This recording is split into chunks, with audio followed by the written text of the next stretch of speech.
BioBalance Healthcast, episode 207, Sex, Orgasm, and Intimacy. BioBalance Healthcast features conversations about positive aging. Your hosts are Dr. Kathy Maupin, Medical Director of BioBalance Health and a leading expert in treating symptoms of aging, and Brett Newcomb, a licensed professional counselor. Welcome to the BioBalance Healthcast. This week, Dr. Maupin and I are continuing a conversation that we had in our most recent podcast about sex and intimacy, and we're calling this section of our discussion Lust to Love. We chose that title because I was talking about teaching high school for a number of years, and that my perception of young boys, and in my research about the development of sex and intimacy, my perception is that young men fall in lust long before they fall in love. Mm-hmm. We may not use that terminology, but there is an arousal condition and a desire condition and a focus on sex for hormonal young men. And I don't know enough about women. Maybe you can. Hormonal young women in some nowadays much more open about being in lust. Yes. But women are now the largest consumers of pornography on the internet. I didn't know that. Because sometimes we take a step backwards. Well, except they have access now that they've never had before. Right. Where men had access to a lot of that through their communication support systems, women were more sheltered and protected. But we're not going to go walk into a store and get. Yeah. I mean, most of us typically you are not. And exactly. certainly my age group even buying isn't going to do sex that. Age or sex toys. That's why drugstore.com works for this. Now, for women, because it comes in a plain brown wrapper, and they don't have to go into some sleazy shop and be embarrassed because everybody knows what they're in there to buy. I've had many of my patients tell me we should sell them in my office, and I'm like, so much easier to go to drugstore.com. I mean, I don't have enough time to put one more thing on the shelf. Okay, so we can get so far afield on all of these topics. We want to talk about how the mechanics, the physiological mechanics of desire and orgasm occur, and then talk about the development of intimacy as an outgrowth of not just focusing on that, but on the other person and the relationship and the connectivity and the communication and all of that. So let's talk about orgasm, and then let's talk about sex. And one of the things that we said in the last podcast is that you have to have enough testosterone in your system to be able to orgasm, be you male or female. So we'll start from there, the fact that they can have an orgasm, that they're not anorgasmic. And that they have testosterone. The mechanics of that. And you've said previously that women can have orgasms that are centered on 3 different locations. Can you speak to that? So this comes from the queen of the G-spot, which is amazing. Beverly Whipple wrote this book. Okay, so I'm just putting it up. So in case you're interested, one of many books. Topic, But she's done the most research on the G-spot and orgasm in women, and she has a PhD. She was a nurse and a PhD, and she has been at Rutgers. She's retired now, and she did all the research on women's sexual response. She wrote this book on orgasm. She has one on the G-spot. So kind of the New Age Masters and Johnson. Right, but she's in her, I think, 70s now. But she's been around. She was the pioneer. You got to love her, and she's an amazing woman. So I've talked to her many times on the phone because we talked about writing my book, and our book. I've included some of her information in the book. So here's how she basically distills this down: is that there are 3 separate areas that can cause a woman to have orgasm in the pelvic region, and there are other areas outside of the pelvic region. But in the pelvic region, there are 3 totally separate neurologic pathways from the skin to the brain that stimulates oxytocin, which is the hormone of orgasm. You need testosterone to get there. You need testosterone to have the desire and to make the oxytocin. However, but the release point is in your brain. So when we say sex is in your brain, it is. And you have a point of stimulation, and that carries the neurologic impulse to the brain and as orgasm occurs, you then release oxytocin. But we don't have just one pathway. We have three, just in case one wasn't working. So some people have orgasms from only one spot, and that's fine. And some people have figured out or have always had orgasms from all three spots, and they feel a little different. So there's orgasms from the clitoris, which is the most common, which is the easiest to get to. It is the small area above the urethra where you urinate from, and it is specialized tissue that's just like the penis. It has the same neurons as the penis, as the head of the penis does. So that is the easiest, usually, and most common place for women to be stimulated to orgasm. So there's a nerve bundle in the clitoris that runs from the clitoris directly to the spot in the brain. Yes. Where orgasms are released or occur. Yes, and it does the same thing as the penis. It gets larger, it swells, it brings blood flow to the area, and the nerves actually are sped up or stimulated by touch, but also by this blood flow. And testosterone helps with the blood flow. So the clitoris sends that to one area of your spine to your brain. Right. Then there's another area which is called the G spot, and it's about, in most people, it is on the upper part. If you're lying on your back, it's on the what we call the anterior vaginal wall, right over the urethra where women urinate from. So if I'm looking at somebody in lithotomy with their legs up, it's up. And it is usually a little bundle of tissue that doesn't look like it different than anything else, but it feels thicker.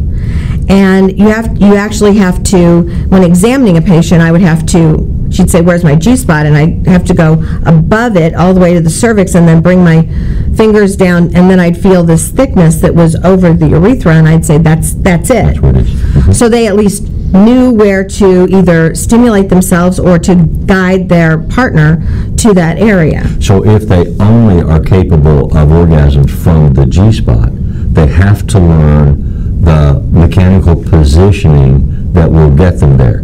Right. And they need to be able to say to their partner, this is what I need you to do. Yes, and there are different positions that can stimulate that area, and there are many different, you can look at the Kama Sutra and figure this out, but whatever stimulates the anterior part of the vagina is going to, but you can also manually stimulate it with your fingers. So that's a second area, and that is an orgasm that is different. It feels like pressure. Basically, it feels like something's pushing down. That's how it's described.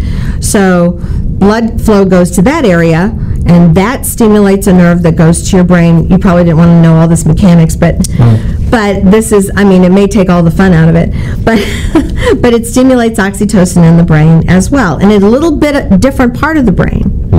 So that's the second area. The third area is kind of my favorite, just because, not my favorite area personally, but my favorite because it's at the cervix, and there's a paracervical nerve that has the same idea, pathway to the spine, in a different part of the spine than the other two, and it goes to the brain and stimulates an orgasm. But it is usually disconnected if we do a hysterectomy and take the cervix out. And a lot of doctors who do hysterectomies don't consider that when they take the cervix out, and so those women lose that ability to have an orgasm from that source, yes, or origin point.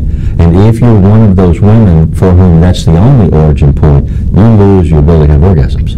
And you could learn to have an orgasm a different way. It's it's teachable, it's learnable. Because those nerves are there. Those nerves are there, but you're going to have to adjust yourself or become more accustomed to that. Basically, the cervix reacts to a pressure up, a movement, and usually it's from the penis pushing it up and down, but it can be digitally with your fingers or something else.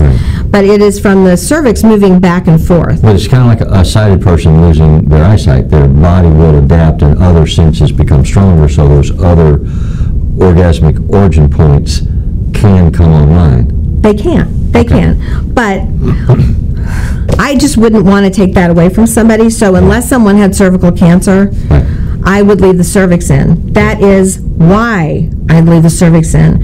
And of course it was I was going to say bone of contention, but really it was an entertainment for many of the male doctors who came into my operating room to ask me why I left the cervix in, so that I could then describe it again for whatever resident they brought with them, so that they could be entertained for the day. Yeah. So it's really serious. It is serious. When I had my hysterectomy, I said, that's the only thing I said. You take everything else, but you better not take my cervix. So you think it's taken more seriously now among physicians because there are more female physicians? Honestly, my honest answer is sadly no.